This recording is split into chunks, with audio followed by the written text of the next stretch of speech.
ल्याइदिएको सन्तमलाई ए के हो उदानगा हो यो कोला खाउँ है साथी हो त्यहीँबाट ल्यायो खानु है भाइ कोला त्यहाँको रक्सी चाहिँ नल्याउनु है कहिले त्यही त्यो त काम छैन ज्यादा पानी म त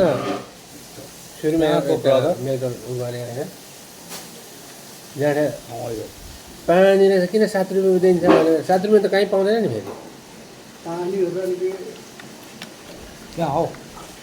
त्यो मेटल के यत्रो त्यहाँ 7 रुपियाँमा दिन्छ पहाडीबाट होइन त्यो राम्रो हुन्न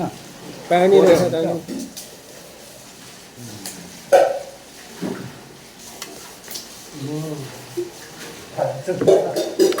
अचल पैसा बेसी खाँदैन मलाई हात उठ्छ कि अब आफैलाई हात उठ्छ म आफैलाई हात कहिले कहिले उठ्छ। यस्तो दिन नै आउँदो आज रहेछ। माछा भएर मात्रै खाउँछ जस्तो लागिरहेको यस्तो दिन पनि आउँदो रहेछ क्या भन्ने के जति मान्छेले घमण्ड गर्नु हुँदैन नहुने रहेछ क्या हो नि तपाईँको मैले एउटा फुल खाएर म मजाले थाहा त तपाईँलाई हामी जरुवा क्यारे खान्थ्यौँ हो फुलसँग होइन हो नि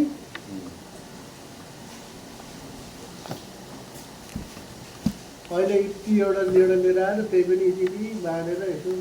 ल पूजा स्वा हो त्यो म जिन्दगी नै हो सबै भयो माया लाग्दो रहेछ जिन्दगीदेखि हो नि के हो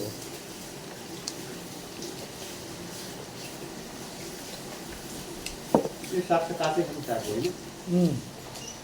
योभन्दा नि त्यो अर्को छ नि त्यो तपाईँले पछि ल्याउनु अब यो कहाँ काँचै खाने दुई खालको छ यो। यो पनि काँचै खाने। यो त खासै हो। दुई खालको छ होइन खाँदा नि केही हुँदैन अर्को हो अर्को केमिकल लगाएको छ अब भन्छ यो साँझे यो यो राम्रो धोएर खानु पऱ्यो बारेर साध्य नै हुँदैन क्या अहिलेको जमानामा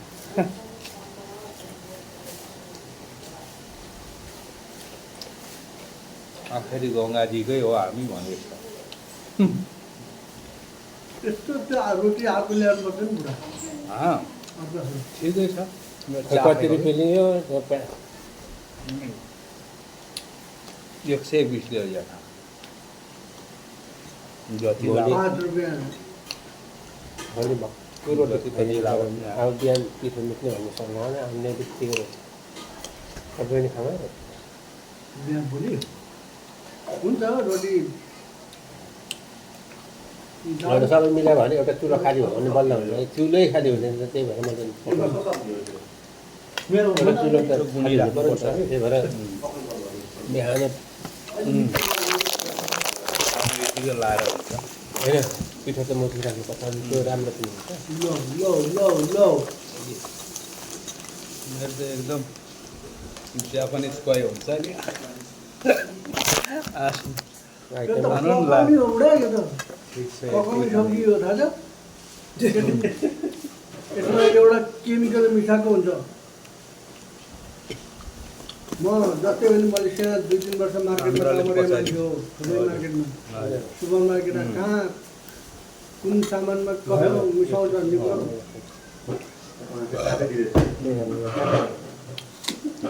देखे हजुर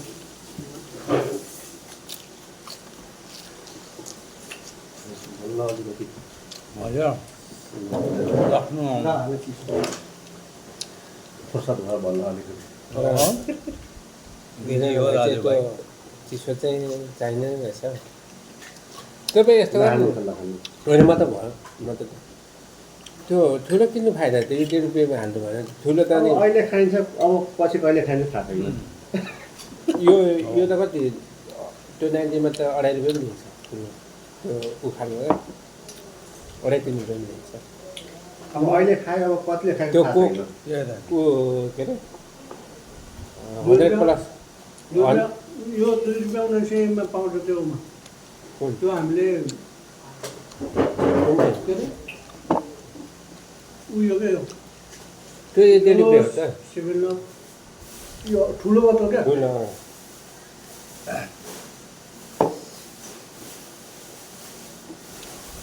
त्यो कोकै 100+ 3 रुपियाँ उयो रहेछ पल्लो होस्टमा पनि त्यस्तै होला दही पनि के दाइ तपाईँको खाना एकदम यस्तो कहिलेको भुँडीको दिनुहुन्छ त यार दहीमा यसलाई खाली गर्नु त भाइ होइन भन्नु त दही